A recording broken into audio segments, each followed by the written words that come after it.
ಎಲ್ಲರಿಗೂ ನನ್ನ ಚಾನಲ್ಗೆ ಸ್ವಾಗತ. ಎಲ್ಲರಿಗೂ ಶುಭ ಮುಂಜಾನೆ. ಸೊ ಬೆಳಗ್ಗೆ ಎದ್ದು ಎಲ್ಲರಿಗೂ ಚಹಾ ನಾಷ್ಟ ಮಾಡೋ ವ್ಯವಸ್ಥೆ ಅಂತೂ ಇದ್ದಿದ್ದಲ್ರಿ. ಸೊ ಎಲ್ಲರಿಗೂ ಚಹಾ ಇಡ್ಲಿಕ್ಕತ್ತೀನಿ. ಹಾಗೆ ಇವತ್ತು ಒಂದು ವಿಶೇಷವಾದ ಕಾರ್ಯಕ್ರಮನೂ ಕೂಡ ಅಟೆಂಡ್ ಆಗ್ಲಿಕ್ಕತ್ತೀನಿ. ಸೊ ಅದು ಯಾವುದು ಅನ್ನೋದನ್ನು ನೀವು ಕೊನೆಯವರೆಗೂ ವಿಡಿಯೋ ನೋಡಿದ್ರೆ ಗೊತ್ತಾಗುತ್ತೆ. ಸೊ ನಾಷ್ಟ ಅಂದರೆ ಇವತ್ತು ಸಂಡೇ ಬೆಳಗ್ಗೆ ಅಡುಗೆ ಇರಲ್ಲ, ಅದಕ್ಕಾಗಿ ಬರೀ ಜಸ್ಟ್ ನಾಷ್ಟ ಅಷ್ಟೇ ಮಾಡೋದು. ಕಾರಣಕ್ಕೆ ಎಲ್ಲ ಮುಗಿಸ್ಬಿಟ್ಟು ಆರಾಮ್ಸೆ ಚಹಾ ಕುಡಿದ್ರಾಯ್ತು ಅಂತ ಹೇಳಿ ಟೀ ಕಪ್ನ ತೊಗೊಂಡು ಬಂದೆ. ಹೊರಗಡೆ ಒಂದು ಗಿಣಿ ಒದ್ರಾಕತ್ತಿತ್ತು, ಆ ಸೌಂಡು ಕೇಳಿಸ್ಬೇಕು ನಿಮಗೆ ಅಂತ ಅಂದ್ಕೊಂಡೆ, ಬಟ್ ಅದು ಮಿಸ್ ಆಯ್ತು ನೋಡಿಪ್ಪ. ಸೊ ಅದು ಆಗಲಿಲ್ಲ. ಹಾಗೆ ಆರಾಮ್ಸೆ ಒಂದು ಕಪ್ ಟೀ ಈ ರೀತಿ ಎಳೆ ಬಿಸಿಲಿಗೆ ಕೂತ್ಕೊಂಡು ಕುಡಿತಾ ಇದ್ರೆ ಎಷ್ಟು ಮಸ್ತ್ ಇರುತ್ತೆ ಗೊತ್ತಾ.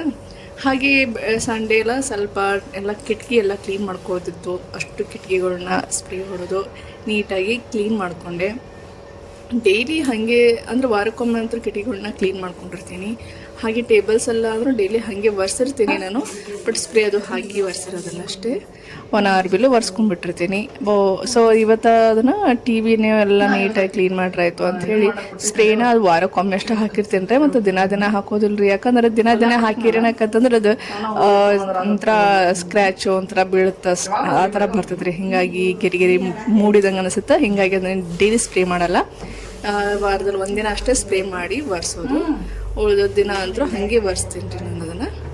ಸೊ ಟೇಬಲು ಎಲ್ಲ ಸ್ಪ್ರೇ ಮಾಡಿ ಒರೆಸಿರಲಿಲ್ಲ ಅಂಥೇಳಿ ಸೊ ಅವನು ಕೂಡ ನೀಟಾಗಿ ಸ್ಪ್ರೇ ಹೊಡೆದು ಒರೆಸಿದೆ. ಇದರಿಂದ ಸ್ಪ್ರೇ ಹಾಕಿ ಮಾಡೋದ್ರಿಂದ ಏನಾಗುತ್ತೆ, ಸ್ವಲ್ಪ ಇರುವಿ ಕಾಟ ಮತ್ತು ಹಲ್ಲಿ ಕಾಟ ಕಡಿಮೆ ಆಕೈತೆ ರೀ, ಜೊಂಡಿಗೆ ಕಾಟ ಇವೆಲ್ಲ ಕಡಿಮೆ ಆಕವ್ರಿ. ಅದಕ್ಕೆ ಅವಾಗ ಸ್ಪ್ರೇ ಮಾಡಿ ಒರೆಸಿದ್ರೆ ಚಲೋ ರೀ. ಸ್ಪ್ರೇ ಅಂದ್ರೆ ಬರೀ ನೀರು, ನಾರ್ಮಲ್ ನೀರು ಸ್ಪ್ರೇ ಅಲ್ಲ, ನಾ ಇದನ್ನು ಮಿಸ್ಟರ್ ಮಸಲ್ಸು ಸೋಪೊಲಿನ್ ಬರುತ್ತಲ್ಲ, ಸೊ ಅವನ್ನ ಯೂಸ್ ಮಾಡಿ ಸ್ಪ್ರೇ ಮಾಡಿ ಅದನ್ನು ಕ್ಲೀನ್ ಮಾಡಿರ್ತೀನಿ ರೀ. ಸೋಫಾ ಸೆಟ್ಟು ಅವನು ಎಲ್ಲ ಅದರಲ್ಲೇ ಕ್ಲೀನ್ ಮಾಡಿರ್ತೀನಿ. ಅಂದರೆ ಶೈನಿಂಗ್ ಬರುತ್ತೆ. ಸೊ ಸೋಫಾನ ಜಾಸ್ತಿ ದಿನ ಬಾಳಿಕೆ ಬರುತ್ತೆ ರೀ. ಅಂದರೆ ಅದಕ್ಕೂ ಹುಳೋದಿಲ್ಲ, ಹತ್ತಲ್ಲ. ಅದಕ್ಕಾಗಿ ಸೊ ಅದಕ್ಕೂ ನಾವು ಹಿಂಗೆ ಸ್ಪ್ರೇ ಹೊಡೆದು ನಾವು ಕ್ಲೀನ್ ಮಾಡಿದ್ರೆ ಹುಳ ಅದು ಹತ್ತೋದಿಲ್ಲ ರೀ. ಭಾಳ ವರ್ಷ ತನಕನೂ ಕಟ್ಟಿಗೆ ಚಲೋ ಉಳಿತಾವೆ. ಹಾಗೆ ಸ್ನಾನೆಲ್ಲ ಮುಗಿಸ್ಕೊಂಡು ಪೂಜೆ ಮಾಡ್ಕೋಬೇಕು ಹ್ಯಾಸ್ ಯೂಸ್ವಲ್ ಡೈಲಿ. ಸೊ ಎಲ್ಲ ಲಿಂಗ ಪೂಜೆನ ಮಾಡಿಕೊಂಡೆ. ಡೈಲಿ ಲಿಂಗ ಪೂಜೆ ಇಲ್ಲದೆ ಅಂತೂ ನಮ್ಮ ಮುಂದಿನ ಕೆಲಸ ಸಾಗೋದಿಲ್ಲ. ಹಾಗೆ ನಾಷ್ಟ ಮಾಡ್ಬೇಕು. ನಾಷ್ಟಕ್ಕಂತೂ ಇವತ್ತು ವೆರೈಟಿ ಆಗಿಬಿಟ್ಟಿದ್ದು. ನಾಷ್ಟಕ್ಕೆ ಹಚ್ಕೊಳ್ಕಿನ ಮುಂಚೆ ಕುಕ್ಕರ್ ಇಟ್ಟಿದ್ದೆ ಬೇಳೆ. ಹಾಗೆ ನೋಡಿದ್ರೆ ಇವಾಗ ಒಂದು ಒಗ್ಗರಣೆ ಏನಿದೆ, ಹಾಗೆ ಒಂದು ಅವಲಕ್ಕಿ ಇದೆ, ಹಾಗೆ ಒಂದು ಇದು ಮೆಂತ್ಯ ಪರೋಟ ಇದೆ. ಸೊ ನಮ್ಮ ಮನೆಯಾಗ ಎಲ್ಲರದು ಅಂತೂ ನಾಷ್ಟ ಆಗಿತ್ತು. ನಂದು ಇವಾಗ ನಾಷ್ಟ ನಡೀತಾ ಇದೆ. ಸೊ 3 ಯಾಕದಪ್ಪ ಅಂದರೆ ಹಾಗೆ ಅನ್ನ ಒಗ್ಗರಣೆ ಅಂದರೆ ನಿಮಗೆ ಗೊತ್ತಾಯ್ತಲ್ಲ, ಇನ್ನೊಂದು ದಿನ ಉಳಿದಿರೋ ಅನ್ನನ ಒಗ್ಗರಣೆ ಹಾಕಿದೆ. ನಾಷ್ಟ ಮಾಡ್ತಾಯಿದ್ದೆ, ಸಡನ್ನಾಗಿ ಸೌಂಡ್ ಆಯಿತು ಅಂತ ನೋಡಿದೆ. ಅದು ಮೇಲ್ಗಡೆ ಸಿಟಿ ಹಾಕಿದ್ನಲ್ಲ, ಅದು ಸಿಡಿದು ಬಿಡ್ತಿತ್ತು ರೀ. ಅರ್ಥಾಗಿತ್ತು ಎಲ್ಲಿ ಹೋಗುತ್ತೋ ಅನ್ನೋದು ನೋಡ್ಕೊಂಡು ಆಮೇಲೆ ಚಮಚರಿ ಎಳ್ಕೊಂಡೆ ರೀ. ಸ್ವಲ್ಪ ಈ ರೀತಿಯ ಕುಕ್ಕರ್ದು ಯಾವಾಗರೊಮ್ಮೆ ಹಿಂಗೆ ಆತಂದ್ರೆ ಹೆಣ್ಮಕ್ಳಿಗೆ ಅಂಜಿಕೆ ಬರೋದ್ರಿ. ಪುಣ್ಯ ಅದನ್ನ ಅಲ್ಲಿಂದ ಲಿಡ್ ಜಿಗಿದು ಹೋಗಿಲ್ಲ, ಬಟ್ ಇದು ಮೇಲ್ಗಡೆ ಇರೋ ಸೀಟಿ ಮಾತ್ರ ಜಿಗಿದು ಹೋಗ್ಬಿಟ್ಟಿತ್ತು ರೀ. ಯಾಕೆ ಅನ್ನೋದು ಗೊತ್ತಾಗಲಿಲ್ಲ.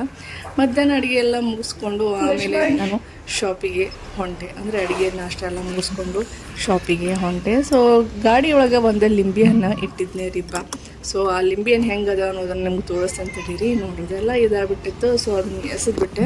ಮತ್ತಿನ್ನು ಬೇರೆ ಲಿಂಬೆಯನ್ನು ಇಡಬೇಕು, ಅದು ನೆಕ್ಸ್ಟ್ ಅಮಾಸಿಗೆ ಇಡಬೇಕಾಗತ್ತೆ. ಸೊ ಅಮಾಸಿಗೆ ಇಟ್ಟರಾಯ್ತು ಅಂತ ಹೇಳಿ ಇಟ್ಬಿಟ್ಟಿದ್ದೀನಿ. ಶಾಪಿಗೆ ಒಂದೇ ಆಯಿತು ಎಲ್ಲ. ಮತ್ತು ಮಧ್ಯಾಹ್ನ ಊಟಕ್ಕೆ ನಾವು ಹೋಗಿರುವಂಥದ್ದು ಪ್ಲೇಸ್ ಯಾವುದು ಗೊತ್ತಾ, ನಮ್ಮ ಸೌದತ್ತಿ ಒಳಗೆ ಸಾಕಷ್ಟು ಮಠ ಅದ ರೀ. ಆ ಮಠದಾಗ ಇದು ಬೆಡ್ಸು ಮಠ ಒಂದ್ರಿ. ಈ ಮಠಕ್ಕೆ ನಾನು ಮಧ್ಯಾಹ್ನ ಹೋಗಿದ್ದೆ. ಇಲ್ಲಿ 5 ದಿನ ಅಜ್ಜ ಅವರದ್ದು ಎಲ್ಲ ಅಜ್ಜ ಅಂದರೆ ಪೀಠಾಧೀಶರದ್ದೆಲ್ಲರೂ ಪುಣ್ಯ ಸ್ಮರಣೆ ಇತ್ತು ರೀ. ಸೊ ಅದು 5 ದಿನ ನಡೀತು ಇಲ್ಲಿ.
ಮಠದೊಳಗೆ ಎಂಟರ್ ಆಗನ ನಿಮ್ಗೆ ಇಲ್ಲೇನವರು ದೀಪ ಹಚ್ಚತಾರ, ಇದ್ರ ಕೆಳಗಡೆ ಒಬ್ಬರು ಗದ್ದುಗೆ ಅದರಿ, ಅದು ಯಾರ್ದು ಅಂತೀರಾ?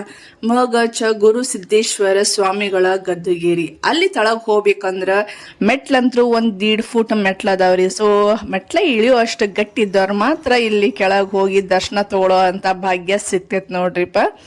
ನಿಮ್ಗೆ ತೋರಿಸ್ತೀನಿ ಮೆಟ್ಲ ಎಷ್ಟು ಹೈಟ್ ಅದಾವ ಅಂತ ಹೇಳಿ. ಇದ ನೋಡ್ರಿ ಒಳಗಡೆ ಇರುವಂತಹದ್ದು ನೀವು ಏನು ನೋಡ್ತಿರಲ್ಲ, ಇದೇ ಗುರು ಸಿದ್ದೇಶ್ವರ ಮಹಾಸ್ವಾಮಿಗಳ ಗದ್ದುಗೇರಿದು.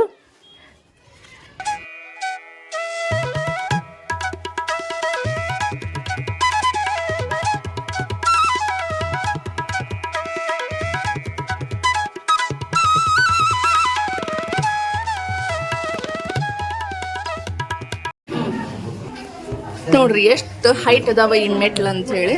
ಸೊ 1.5 ಫೂಟ್ ಅದಾವ್ರಿ ಮೆಟ್ಲ. ಇವು ಇಷ್ಟು ಹತ್ಲಿಕ್ಕೆ ಒಂದು ಹಗ್ಗ ಮಾಡಿದ್ದಾರೆ. ಇವಾಗ ಈ ಮಠಕ್ಕೆ ಪೀಠಾಧೀಶರ ಆಗಿ ಸೇವನ ಸಲ್ಲಿಸ್ತಾ ಇರೋದು ಇವರ ನೋಡ್ರಿ. ಇವ್ರ ಹೆಸರು ಬಂದ್ಬಿಟ್ಟು ಶ್ರೀ ಅಜ್ಜಯ್ಯ ಮಹಾಸ್ವಾಮಿಗಳು. ಹಾಗೆ ಈಗ ಸಂಜೆ ಮುಂದೆ ಪಾಲ್ಕಿ ನಡೀತಾ ಇದೆ. ಸೊ ಪಾಲ್ಕಿ ಅದು ಎಲ್ಲ ಅಲಂಕಾರ ನಡೀತದೆ. ಬಟ್ ಈ ಫೋಟೋಸ್ ಯಾರು ಅನ್ನೋದನ್ನ ಡೀಟೇಲ್ ಆಗಿ ನಿಮ್ಗೆ ತಿಳಿಸ್ಕೊಡ್ತಿರು. ಅಲ್ಲಿದ್ದೋ ಅಂತ ಒಬ್ರು ನನಗೆ ವ್ಯಕ್ತಿ ಸಿಕ್ತು. ಸೊ ಅವ್ರು ಯಾರು ಅನ್ನೋದು ಕೊನೆಯವರೆಗೆ ನಿಮ್ಗೆ ಗೊತ್ತಾಗುತ್ತೆ, ನೋಡ್ತಾ ಇದ್ದೀವಿ. ನೆಕ್ಸ್ಟ್ ಬಂದಿರೋದು ಇದು ಅನ್ನದಾನೇಶ್ವರ, ಪಟ್ಟದೇವರು ಅನ್ನದಾನೇಶ್ವರ. ಅವರು ರುದ್ರಮುನಿ ಸ್ವಾಮಿಗಳು. ಇಲ್ಲಿ ರುದ್ರಮುನಿ ಸ್ವಾಮಿಗಳು, ಇವರು ರುದ್ರಮುನಿ ಸ್ವಾಮಿಗಳು. ಅದು ಮೇಲುಗಡೆ ಫೋಟೋ ಅದೇ ಸೇಮ್, ಇದು ಸೇಮ್ ಸಿದ್ದೇಶ್ವರ. ಇವ್ರು ಎಷ್ಟನೇ ಜರ್ರಿ? ಇವರು ಅಜ್ಜಾರ್ ಇದಾರೆ ಅಲ್ಲಿಗೆ. ಇವರು ಅಪ್ಪಾರ ಅಪ್ಪಾರ ಅಜ್ಜಾರ, ಮುತ್ತಜ್ಜಾರ ಅಪ್ಪಾರ ಅಪ್ಪಾರ ಅಪ್ಪಾರ. ಅವ್ರ ಅಪ್ಪ ಒಳ್ಳಿದಾರೆ ನೋಡಿ. ಇವರು ಹೌದು, ಅಜ್ಜಾರ ಅಪ್ಪಾರ, ಅಜ್ಜಾರ ಅವ್ವಾರು ಅವ್ವಾರ ಅವ್ವಾರು ಅವ್ವಾರು. ಇವರು ಅವಾರ್ ಇವರು.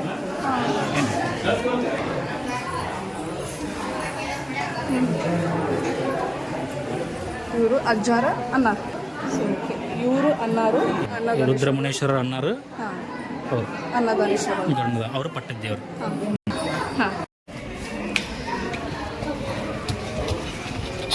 ಇದು ಮಠದ ಹಿತ್ಲ ಈ ಕಡೆದ್ದು. ಕಂಪೌಂಡ್ ಆ ಕಡೆ ಸಣ್ಣ ಹಿತ್ಲ ಅಂತಾರ. ಆ ಕಡೆ ಕಂಪೌಂಡ್ ಹಿತ್ಲಿದ್ದು, ಆ ಕಡೆ ದೊಡ್ಡ ಹಿತ್ಲ ಅಂತಾರ. ಅದು ಈಗ ಜಸ್ಟ್ ಅಲ್ಲೇ ಊಟದ ಅದು ದೊಡ್ಡ. ಗುರುಸಿದ್ದೇಶ್ವರ ನೀವು ಕೆಳಗೆ ಹೋಗಿ ಬಂದ್ರಿ. ಹೌದು, ಅವ್ರು ಗುರುಸಿದ್ದೇಶ್ವರ ಗದಿಗೆ. ರುದ್ರಮುನಿ ಸ್ವಾಮಿಗಳು ಅಂತ ಹೇಳಿದೆ. ಅಜ್ಜಾರ ಅಜ್ಜಾರ ರುದ್ರಮುನಿ ಸ್ವಾಮಿಗಳು ಅಂತ ಹೇಳಿದೆ. ಏನ್ ಪ್ರೆಸೆಂಟ್ ಅಜ್ಜಾರ ಅದಲ್ಲ, ಅವ್ರ ಅಪ್ಪಾರ ಅವ್ರ ಗದಿಗೆ ರುದ್ರಮುನಿ ಸ್ವಾಮಿಗಳು. ಫೋಟೋ ಇದಾಗಿದೆ ರುದ್ರಮುನಿ ಸ್ವಾಮಿಗಳು. ಓಕೆ, ಅವ್ರ ಅನ್ನದಾನೇಶ್ವರ. ಇವರು ಅನ್ನದಾನೇಶ್ವರ ಅವ್ರದ್ದು ಗದಿಗೇರಿ. ಇದು ಮತ್ ಗಣಲಿಂಗ ಚಕ್ರವರ್ತಿ ಪಟ್ಟದೇವರು ಅನ್ನದಾನೇಶ್ವರರು. ಮ ಅಂದ್ರೆ ಶ್ರೀಮದ್ ಗಣಲಿಂಗ ಚಕ್ರವರ್ತಿ ಪಟ್ಟದೇವರು ಅನ್ನದಾನೇಶ್ವರರು. ಓಕೆ,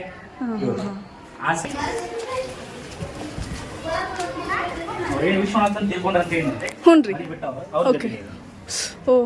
ಈಗೇನ್ ಪ್ರಜುನಾಥ್ ಅಂತ ಹೇಳಿ ವಿಶ್ವನಾಥ್ ಅವ್ರ ಗತಿಗೆ. ಇದು ಗತಿಗೆ ರುದ್ರಯ್ಯ ಅಂತ ಹೇಳಿ ಮನೆಯವ್ರ ಅಂದ್ರೆ ನಮ್ಮ ಅಮ್ಮಾರ ತೋಟಮ್ಮ ಅವ್ರ ಗದಿಗೆ ಅದ. ಇಲ್ಲಿವರೆಗೂ ಯಾರು ಬರಲ್ಲ, ಹಿಂಗಾಗಿ ಗೊತ್ತಿಲ್ರಿ. ಯಾರು ಮಾತಾಡ್ಸೋದು ಕಡಿಮೆ ರೀ, ಅದಕ್ಕೆ ನಿಮ್ನ ಕೇಳಿರಾಯ್ತು ಅಂತ ಹೇಳಿ ಜಸ್ಟ್ ಕೇಳಿದೆ ನೋಡ್ರಿ. ನೀವು ತಿಳ್ಕೊಂಡ್ರ ಅಂತ ಹೇಳಿದಲ್ಲ, ಮಮ್ಮಿ ಅಣ್ಣಾರ್ರಿ 6 ಜನ ಆಗ್ತಂಗ್ಯಾರ. ಮಮ್ಮಿಗೆ ಒಬ್ಬರಿಗೆ ಮಕ್ಕಳಾಗಿಲ್ಲ, ದೊಡ್ಡವ್ರಿಗೆ ಮಕ್ಕಳಾಗಿಲ್ಲ. ಉಳಿದವ್ರ 5 ಜನ ಏನಿದಾರಲ್ಲ ಅವ್ರಿಗೆಲ್ಲ ಅಂತೇಳಿ ನಾವು. ಅಂದ್ರೆ ಇವ್ರ ಹೆಸರು ಪ್ರತಿಯೊಬ್ರು ಚೊಚ್ಚಲ ಮಕ್ಕಳಿಗೆ, ಅವ್ರ ಮಕ್ಕಳು ಚೊಚ್ಚಲ ಮಕ್ಕಳು ಒಟ್ಟು ಅವ್ರ ಮನ್ಯಾಗ ಒಬ್ರು ಗಂಡ ಮಕ್ಕಳಿಗೆ. ನನ್ನ ಮನ್ಯಾಗ ನಾನು ನಾ ವಿಶ್ವನಾಥ್. ಈಗ ನನ್ನ ಮಮ್ಮಿಗೆ ನಮ್ಮ ಮಮ್ಮಿ ಸಣ್ಣವ್ರ. ಆ ತರ ಬೇರೆ ಬೇರೆ 4 ಜನನು ಎಲ್ಲಾರ ಮಕ್ಕಳಿಗೂ ಒಬ್ಬೊಬ್ರು ವಿಶ್ವನಾಥ್ ಅಂತ ಇದೆ ನಾವು.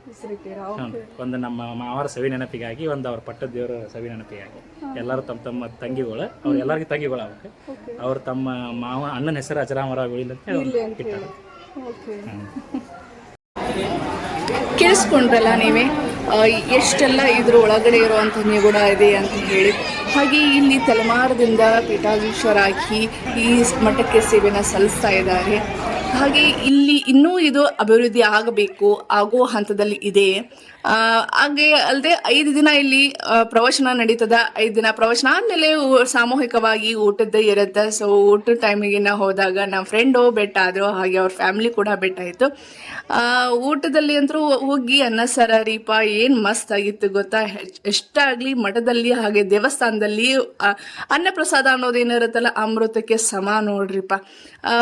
ಹೀಗೆ ಇದು ಮಠ ಇನ್ನೂ ಅಭಿವೃದ್ಧಿ ಆಗಬೇಕು. ಹಾಗೆ ನಾನು ವಿಡಿಯೋ ನೋಡ್ತಾ ಇರೋ ಅಲ್ಲಿ ಯಾರಾದರೂ ಅಭಿವೃದ್ಧಿ ಕಾರ್ಯ ಮಾಡುವಂಥ ದೊಡ್ಡ ಸೇವೆ ಮಾಡುವಂತಹ ಜನರಿದ್ರೆ ಈ ಮಠಕ್ಕೆ ಏನಾದರೂ ಹೆಲ್ಪ್ ಮಾಡಿ, ಹಾಗೆ ಇದನ್ನು ಅಭಿವೃದ್ಧಿ ಮಾಡುವಲ್ಲಿ ನಿಮ್ಮ ಕೈನೂ ಕೂಡ ಜೋಡಿಸಿ ಅಂತ ನಾನು ಕೇಳ್ಕೊತಾ ಇದ್ದೀನಿ. ಇಲ್ಲಿ ಅಂತರೂ ತುಂಬಾ ಹೆಂಗದ ಅಂತಂದರೆ ಇಲ್ಲಿ ಲಾಸ್ಟಿಗೆ ನಮ್ಮ ಸೌದತ್ತಿಯೊಳಗೆ 4 ದಿಕ್ಕಿಗೂ ಒಂದೊಂದು ಮಠ ಅದಾವ್ರಿ. ಆ ಮಠದಲ್ಲಿ ಇದು ಒಂದು ಕೂಡ. ಹಾಗೆ ನನಗೆ ಈ ಮಠದ ಬಗ್ಗೆ ಈಗ 1-2 ವರ್ಷದಿಂದ ಇದ್ರ ಬಗ್ಗೆ ನನಗೆ ಪರಿಚಯ ಆಗಿದ್ದು. ಪರಿಚಯ ಆದಾಗಿಂದ ನನಗೆ ಇದ್ರ ಬಗ್ಗೆ ಏನಾದರೂ ಮಾಡಬೇಕು, ವಿಡಿಯೋ ಮಾಡಬೇಕು ಅನ್ನೋದು ಇಂಟೆನ್ಷನ್ ತುಂಬ ಇತ್ತು. ಅದು ಈ ವರ್ಷ ನಡೆಯಿತು. ಅದು ವಿಶ್ವಕುಮಾರ್ ನಾನು ಹೆಸರು ಮಠ ಅಜ್ಜಾರ ತಂಗಿ ಮಗ, ಸಣ್ಣ ತಂಗಿ ಮಗ, ತಂಗಿ ಮಗ ಕಡೆದವ್ರ ಮಗ. ಓಕೆ ಥ್ಯಾಂಕ್ಸ್ ರೀ, ನನಗೆ ಇದೆಲ್ಲ ಸ್ವಲ್ಪ ವಿವರವಾಗಿ ಕೊಟ್ಟಿದ್ದಕ್ಕೆ. ನನ್ನ ಚಾನಲ್ನ ಫಸ್ಟ್ ಟೈಮ್ ಯಾರು ನೋಡತ್ತೀರಿ ದಯವಿಟ್ಟು ಸಬ್ಸ್ಕ್ರೈಬ್ ಮಾಡಿರಿ, ಲೈಕ್ ಮಾಡಿರಿ, ಶೇರ್ ಮಾಡಿ, ಕಮೆಂಟ್ ಸೆಕ್ಷನ್ದಾಗ ನಿಮ್ಮ ಅನಿಸಿಕೆಗಳನ್ನ ತಿಳಿಸೋದನ್ನ ಮಾತ್ರ ಮರಿಬಿಡಿ. ಥ್ಯಾಂಕ್ ಯು, ಧನ್ಯವಾದಗಳು.